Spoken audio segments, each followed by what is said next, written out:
Sobat Cerdik, hari ini kita akan membahas tentang implementasi taksonomi Bloom dan reliabilitas tes. Nah, sebelum kita ke implementasi, Sobat Cerdik harus tahu dulu nih tentang apa itu taksonomi Bloom dan reliabilitas tes. Yuk simak pembahasan berikut. Ada dua pembahasan yang akan kita bahas. Yang pertama, langkah-langkah penyusunan tes hasil belajar dan cara menentukan taksonomi Bloom. Dan yang kedua yaitu penilaian kualitas tes yang berfokus pada reliabilitas. Langsung saja kita bahas pada materi pertama. Tes hasil belajar adalah alat yang digunakan guru untuk mengetahui sejauh mana peserta didik memahami materi yang telah dipelajari. Agar tes yang diberikan benar-benar mencerminkan kemampuan siswa, penyusunan harus dilakukan secara sistematis. Langkah awalnya adalah menentukan tujuan dari tes, lalu menyusun kisi-kisi soal sesuai kompetensi dasar, memilih bentuk soal yang sesuai, seperti pilihan ganda, isian singkat, atau uraian, dan yang terakhir, menelaah soal agar tidak terjadi keliruan. Selain itu, dilakukan juga uji coba soal, analisis butir, serta perakitan soal menjadi satu kesatuan sebelum akhirnya diberikan kepada siswa. Dalam menentukan tingkat kesulitan atau jenjang berpikir siswa, digunakan kerangka kerja yang disebut dengan taksonomi Bloom.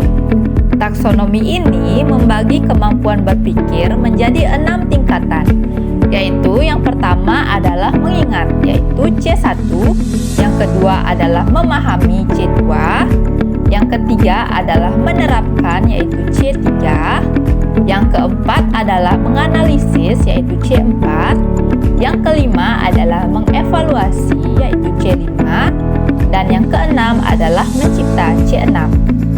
Guru dapat menggunakan kata kerja operasional atau KKO yang sesuai seperti menyebutkan untuk C1 atau merancang untuk C6 agar tujuan pembelajaran menjadi lebih terukur. Lanjut ke materi kedua yaitu penilaian kualitas tes berfokus pada reliabilitas. Dalam menilai kualitas tes yang diberikan kepada siswa, guru perlu memastikan bahwa tes tersebut reliabel atau dapat dipercaya. Dua metode yang umum digunakan untuk mengukur reliabilitas adalah Kaderik-Hudson Formula 20 atau KR20 dan Cronbach-Alpha.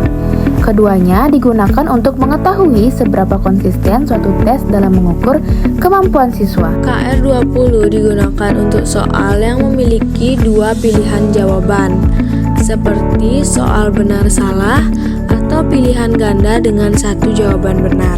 Di sekolah dasar, guru bisa menerapkan KR20 saat membuat ulangan harian berupa 20 soal pilihan ganda. Jika hasil KR20 lebih dari 0,60, maka tes dinyatakan reliabel. Misalnya, jika dari hasil perhitungan diperoleh KR20 sebesar 0,87, ini menunjukkan bahwa soal-soal yang diberikan memiliki konsistensi yang tinggi dan dapat dipercaya untuk mengukur kemampuan siswa. Sementara itu, Cronbach-Alpha digunakan untuk tes berbentuk skala seperti angket atau kuesioner penilaian sikap dengan pilihan seperti sangat setuju hingga sangat tidak setuju. Guru dapat menggunakan instrumen ini saat menilai sikap siswa terhadap kerja kelompok atau minat belajar. Setelah seluruh jawaban siswa dikumpulkan, guru menghitung varians untuk setiap butir soal dan varians total dari seluruh skor. Jika nilai Cronbach-Alpha lebih dari 0,70, maka instrumen tersebut dapat dikatakan reliable. Misalnya dalam sebuah angket dengan 4 pernyataan, jika diperoleh nilai alpha sebesar 0,91, maka dapat disimpulkan bahwa instrumen tersebut cukup konsisten dalam mengukur sikap siswa. Nah Sobat Cerdik, setelah kalian memahami taksonomi Bloom dan reliabilitas tes, kita akan berbincang-bincang dengan seseorang yang sangat menginspirasi mahasiswa PGSD Undiksa. Kita akan membahas seputar implementasi taksonomi Bloom dan reliabilitas tes. Ayo kita simak podcast berikut. Halo Sobat Cerdik, salam harmoni. Salam harmoni. Selamat datang di podcast kami yaitu Rubah Cerdik, ruang transformasi cerdas dan mandiri. Nah, pada kesempatan hari ini kita akan membahas seputaran hal yang biasa dibicarakan di kalangan mahasiswa PGSD Bukit saya. Nah, yaitu ada taksonomi Bloom dan juga realitas pada tes. Nah, topik podcast kita pada hari ini yaitu menyusun tes berkualitas dari taksonomi Bloom ke realitas tes. Nah, untuk hari ini kita tidak hanya berbincang 3 sisi saja, tapi di sini kita juga kedatangan seorang tamu narasumber yang saya hormati dan yang sangat menginspirasi juga, yaitu Bapak Dr. Putu Aditya Antara SPD MPD selaku dosen mata kuliah asesmen dan evaluasi pendidikan di semester 4. Baik, sebelumnya Swastiastu Pak. Baik Bapak, selamat datang di podcast kami Rumah Cerdik, dan terima kasih sudah hadir di antara kami yang akan membahas tentang seputaran taksonomi Bloom dan realitas tes yang pastinya akan memberikan pengetahuan yang bermakna bagi para pendengar. Baik, sebelumnya kita berbicara santai dulu ya Bapak. Jadi di sini kenalkan dulu, nama saya Intan, kemudian ini adalah Kiki, dan saya Fabian. Oke. Salam. Bagaimana kabar Bapak hari ini? Baik, luar biasa. Oke, Bapak. Baik Bapak, langsung saja ya Bapak. Jadi untuk pertanyaan pertama, kan kita membahas tentang taksonomi Bloom dan Taksonomi Bloom. juga realitas pada tes. Ya. Nah, untuk yang pertama berkaitan tentang taksonomi Bloom dulu. Jadi di sini kami masih bingung terkait cara membedakan soal C1, C2 sampai dengan C6. Dan menurut Bapak, apakah ada kata-kata khusus yang bisa membedakannya? Misalnya pada C4 itu kan tentang analisis. Analisis ya, betul. Jadi contoh soalnya itu kan pastinya analisislah pernyataan di bawah ini. Iya. Pada C4 itu, apakah kata analisis itu harus ada pada soal, Pak? Menurut Bapak itu bagaimana? Ini penting ya, dalam pembuatan sebuah soal itu harus diwarnai dengan bagaimana kita menilai apakah ini ranah kognitif, afektif, atau psikomotor. Dengan menggunakan taksonomi Bloom revisi sekarang yang dibuat oleh Gradual itu di bidang kognitif C1 sampai C6 itu sudah berubah dia. C6-nya cirinya adalah C6 ini udah create, dulu kan evaluasi. Sekarang C6 itu create, menciptakan. Dalam proses pembuatan soal itu harus jelas. Ini mengukur apa? Kalau proses pembelajaran kita, materi pembelajaran kita, dia berbasis HOTS, Higher Order Thinking Skill, soal kita harus HOTS juga. Ya. Kalau yang adik tanyakan tadi tentang C4 itu ya, analisis. C4 yang notabene adalah analisis, dia memiliki kata kerja operasional di bawahnya. Tidak hanya analisis. Ada boleh download di internet, di Google gitu misalkan, banyak sekali itu gambar-gambar, bagan-bagan yang menceritakan tentang taksonomi Bloom revisi beserta kata kerja operasionalnya. Seperti yang ditanyakan tentang bagaimana membuat soal, contohnya membuat soal pada HOTS C4 analisis. Di situ ada beberapa kata kerja operasional di dalamnya. Nanti ada boleh baca, ada misalkan menyimpulkan, membuat bagan, membagankan. Lalu misalkan ada juga memprediksi, mengedit. Ini kata kerja operasional yang ada pada C4 analisis. Kalau kita membuat soal, jangan serta-merta menganalisis. Kalau ada seperti tadi katakan, analisislah soal di bawahnya, itu tidak berarti ini dia tidak berarti C4, karena siswa masih bingung dia analisis ini apa. Maka dari itu buatlah kata kerja operasional atau pilihlah kata kerja operasional yang memang menggambarkan analisis. Seperti yang saya katakan tadi, kata kerja operasional yang ada di bawah analisis itu C4 itu adalah menyimpulkan. Soal kita, kalau kita membuat soal pilihan ganda kan misalkan atau esai, harus ada dibumbuhi kata kerja ini, kata kerja operasional ini. Simpulkanlah cerita di bawah ini, misal. Simpulkanlah cerita di bawah ini. Itu pasti C4 yang dimaksud, gitu loh deh. Karena yang diminta oleh C4 itu menganalisa ada beberapa kata kerja, salah satunya menyimpulkan. Atau kalau mengedit, gitu misal. Editlah kata-kata yang ada di bawah ini agar memiliki arti yang terkait dengan barang-barang yang ada di sekolah, itu misalkan. Dia edit nih gitu, edit misalkan menambahkan huruf atau mengurangi huruf, itu misalnya. Itu mengedit. Kegiatan mengedit ini adalah kegiatan bagian dari kegiatan menganalisis C4. Itu caranya. Tidak serta-merta menuliskan analisis. Ya. Terima kasih Bapak atas penjelasannya. Ya. Di sini kami bisa membedakan antara soal C1 sampai dengan C6. Iya, betul. Nah, kalau C1 lagi tidak hanya kata ini saja, karena dia memahami kan gampang. Memahami itu tidak ditulis pahamilah ini, enggak itu kita tulis kalau soal, tapi jelaskanlah pengertian dari makhluk hidup gitu misalkan. Dengan menjelaskan dia memahami ini gitu. Menjelaskan. Atau kalau mengingat boleh juga. Kalau mengingat misalkan apa yang ini hafalan ya, kalau mengingat. Coba tambahkan sesuai dengan gambar yang sudah kamu lihat tadi pada gambar-gambar yang ada sebelum itu, mengingat ya. Nah, gitu. Ya. Itu ceritanya. Sip. Terima kasih atas penjelasannya. Baik, untuk pertanyaan kedua. Baik, saya lanjut ke pertanyaan berikutnya Bapak. Nah, menurut Bapak nih, apa saja sih tantangan yang dihadapi guru umumnya dalam mengimplementasikan taksonomi Bloom khususnya dalam penyusunan soal, dan bagaimana sih cara praktis untuk mengatasinya Bapak?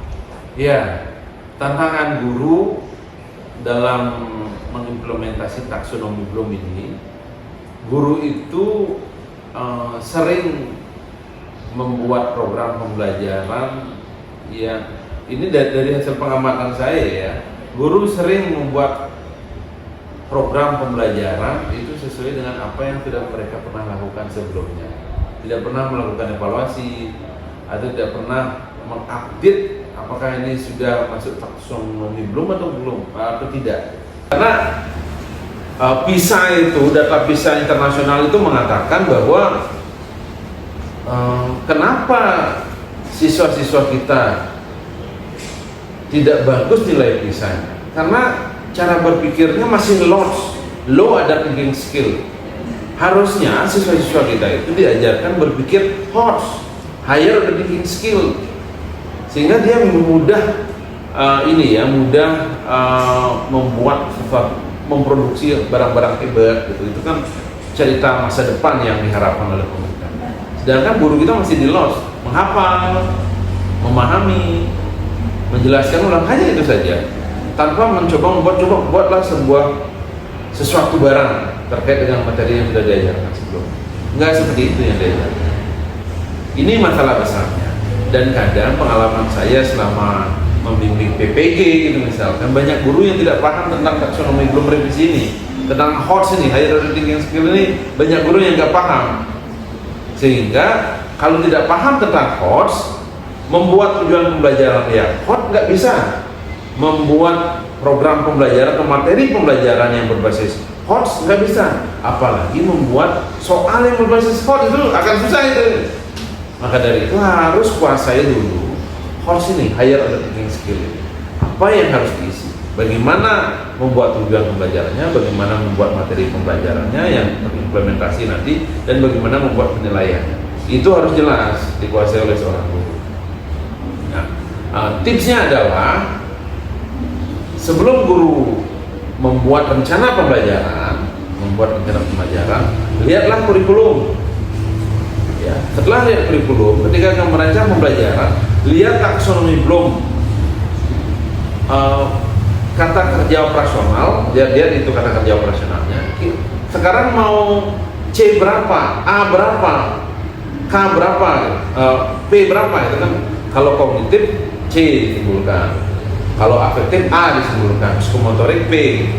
Kalau kognitif C4, C5, C6 itu HOTS ya. Kalau HOTS yang di afektif itu C4 dan 5. Kalau psikomotorik P4 dan 5 itu HOTS-nya dia. Nah, kalau mau membuat tujuan pembelajaran, turunkan dari sini. Buat anak-anak diajak misalkan menciptakan sebuah bangunan dengan menggunakan materi matematika, itu misalkan. Membuat sebuah mobil atau mobil-mobilan dari geometri, gitu misalnya.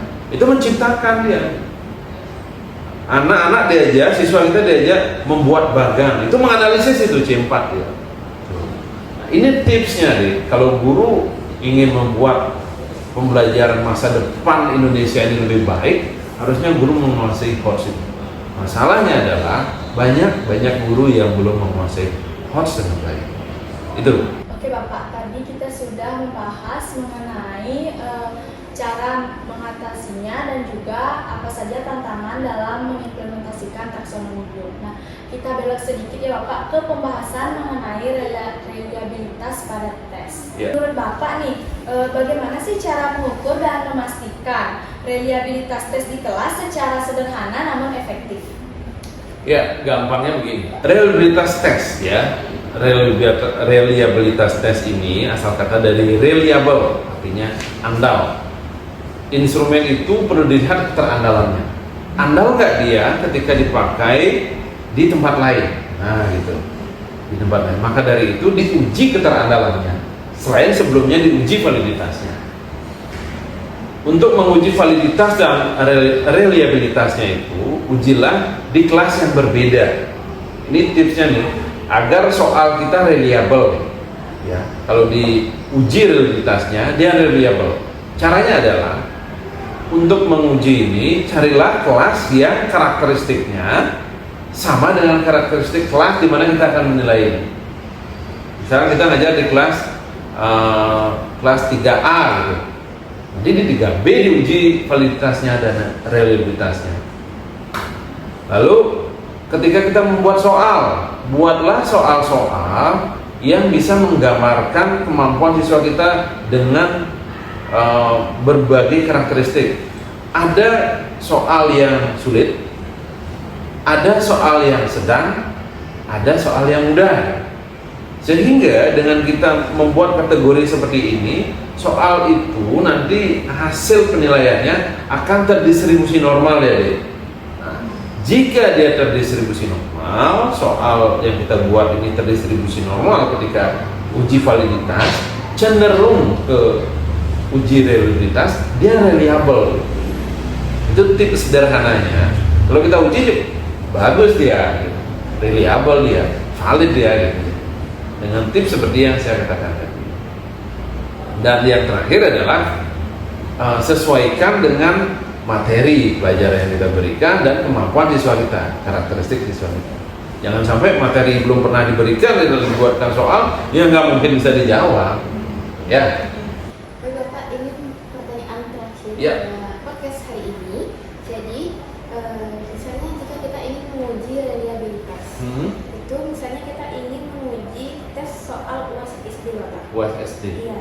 Nah, kapan soal itu akan diujikan ke siswa? Karena dari pengalaman saya, mungkin bukan saya saja. Iya, teman-teman juga ya. Itu kita langsung diberikan soal tes UAS-nya. Jadi sebelumnya kan kita nggak ada percobaan seperti itu. Iya. Nah, harusnya itu diujikan dulu. Harusnya guru itu membidangi di kelas itu saja. Misalkan guru itu mengajar di kelas rendah, di kelas 2, dan materi pelajarannya itu, dan itu terus dia jadi wali kelas, materi yang diajarkan itu, dan harusnya terus. Jangan guru itu dirubah-rubah, sekarang di kelas 6, berikutnya di kelas tinggi, tahun ini di kelas 6, berikutnya di tahun berikutnya di kelas 2 lagi. Ini akan membuat kebingungan. Kenapa? Karena guru yang bagus itu harus konsisten di bagian itu terus dia. Nah, kenapa demikian? Karena misalnya kalau membuat soal, Pertama-tama guru mengajar kalau ingin membuat soal dengan materi materinya tentang penjumlahan. Di tahun-tahun berikutnya materi itu kan pasti itu saja, ya kan? Materi di kelas renang tentang penjumlahan ya segitu-gitu aja terus. Maka dari itu mengawali memberikan materi baru, memberikan asesmen baru dengan soal yang baru, ujikan itu dulu. Uji validitas dan realitasnya di tempat lain, bukan di kelas kita. Di tempat lain dulu diuji cobakan. Kalau itu sudah valid dan reliable pada kondisi seperti yang saya katakan tadi, karakteristiknya sama dengan di kelas kita, situasi sosialnya sama, kemampuan murid-muridnya rata sama. Besok lusa setiap tahun kalau ada siswa-siswa baru di kelas 2 misalkan dengan materi yang sama, soal itu bisa langsung diberikan. Makanya ketika soal itu pertama kali selesai, ujilah segera uji validitas dan reliabilitasnya. Kalau sudah valid dan reliable, dia terus bisa digunakan di tahun-tahun berikutnya. Kalau soal yang kita buat itu banyak yang gugur atau tidak valid, apalagi tidak reliable, kita harus mulai membuat soal. Luar biasa sekali Bapak pada podcast hari ini. Terima kasih banyak sudah meluangkan waktunya pada hari ini dan juga memberikan insight yang sangat luar biasa juga pada hari ini. Untuk sobat cerdik di rumah, semoga kalian bisa menambah wawasan tentang pentingnya menyusun tes dengan terarah dan terukur. Nah, sebelum kita mengakhiri podcast hari ini, saya ada pantun sedikit. Pantun. Oke. Perlu cakap ya nanti ya? Iya. Belajar tekun di pagi hari. Cakep. Tak lupa diselingi kopi hangat. Cakep. Taksonomi Bloom dan reliabilitas di hati agar pendidikan makin bermartabat. Sip. Baik, terima kasih Bapak atas waktunya. Kita tutup dengan parang santi. Om Santi Santi Santi Om. Selamat malam. Sip. Ya. Sip.